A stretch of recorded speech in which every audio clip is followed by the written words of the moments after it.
Easy shrimp creamy chowder po tayo mga foodie. Perfect na perfect po ito sa panahong malamig. At hindi lang po ito mayami, ma-healthy pa. Kaya samahan nila akong magluto. Ito po yung ingredients natin gagamitin. Meron tayo din potato, ham or bacon, celery, carrots, corn, white onions, and minced garlic. At syempre ang shrimp.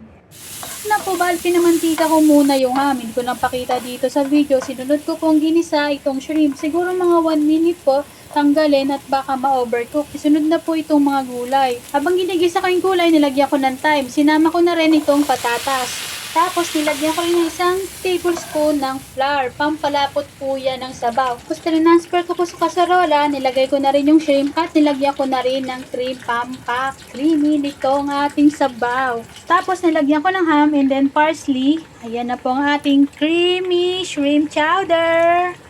Thanks for watching. God bless.